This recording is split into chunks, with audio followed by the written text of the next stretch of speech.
Allez Eric, deuxième saison pour cette section footnet du Sporting Club de Bastia. Une saison que l'on a pu travailler bien évidemment un petit peu plus structurée que celle de la saison dernière qui avait débuté en cours d'année. Tout à fait, oui. Donc on a démarré la saison dernière, on était vraiment effectif réduit pour la section adulte, je dirais. On était vraiment 5-6 joueurs donc juste pour pouvoir tenir, faire ce qu'il fallait pour le championnat, pour assurer le minimum. Ce qu'on a fait d'ailleurs, puisqu'on a fini premier de notre groupe de la poule sud de D2 là, sur les 3 journées qu'on a eu à faire avant l'épisode de l'arrêt de la saison. Donc la fédération a pris le parti, a fait le choix de finir la saison 2019-2020. Donc ce qui se passe, c'est que là maintenant on est au mois d'octobre, on finit toutes les finales de la saison dernière avant de rattaquer dès le mois de novembre la saison 2020-2021.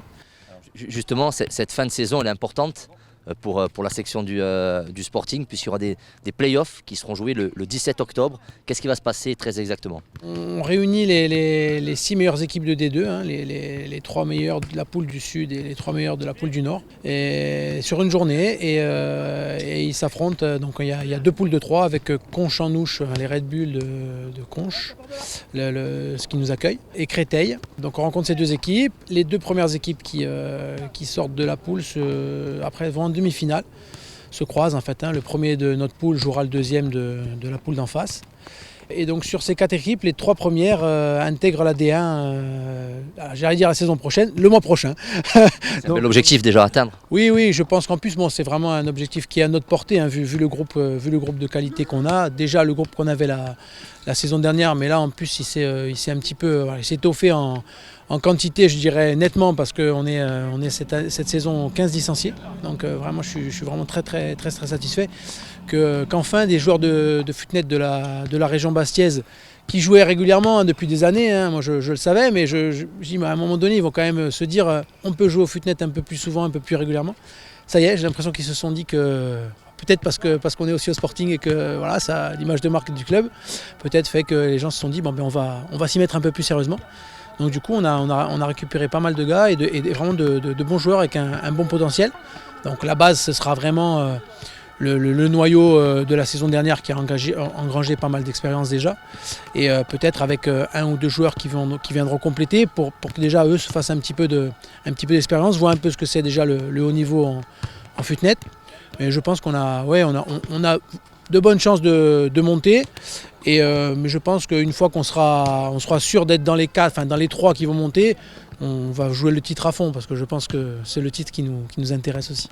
Alors, concrètement, vous l'avez dit, 15 licenciés pour cette saison. Comment ça se passe? Comment ça va se passer tout au long de la saison pour vous, pour travailler, pour même recruter d'autres joueurs? Aujourd'hui, il est encore possible de venir rejoindre la section? Tout à fait. On a eu la chance aussi, grâce à l'aide de la CAB qui nous a mis à disposition des installations de la carbonite tout l'été. En fait, on ne s'est pas arrêté dès la fin du confinement. On a pu de nouveau s'entraîner et on a mis en place des créneaux tout l'été pour accueillir des nouveaux joueurs qui voulaient venir s'essayer à la discipline. Donc c'est comme ça que les gens sont venus essayer et finalement se sont lancés dans l'aventure. Donc là on a 2 créneaux à l'année à la carbonite, le lundi et le jeudi à partir de 17h30 jusqu'à 20h, 20h30. On est quand même déjà bien nombreux, mais malgré tout les gens qui voudraient venir essayer, ils peuvent venir, on les accueille, ils viennent 2-3 fois, 4 fois. Et après, à un moment donné, ils se disent ok, on y va ou on n'y va pas, mais nous, on les accueille bien volontiers.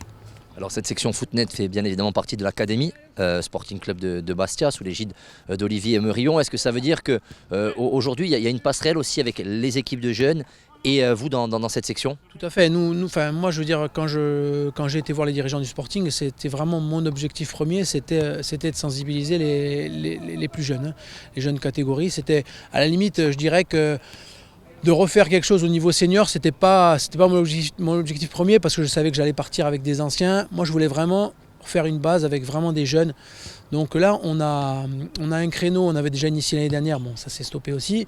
Là, on a initié un créneau une fois par mois, j'ai les U13 sur les terrains du Fang extérieur. Et on va régulièrement, avec Olivier, s'entraîner, proposer des animations le lundi soir à toutes les catégories U14, U16 et U18. Pour que aussi toutes ces catégories soient sensibilisées, parce qu'à un moment donné, il y a effectivement, comme tu le disais, des passerelles, des possibilités vraiment de compléter leur bagage de footballeur en venant s'initier à cette discipline, et peut-être à un moment donné des gamins qui pourraient se dire peut-être que le foot c'est bon, ça me demande beaucoup d'investissement. Et il y a cette discipline-là qui peut être sympa aussi, et peut-être que je pourrais me lancer un peu plus régulièrement dans cette activité. Voilà, leur proposer un panel d'activités le plus large possible.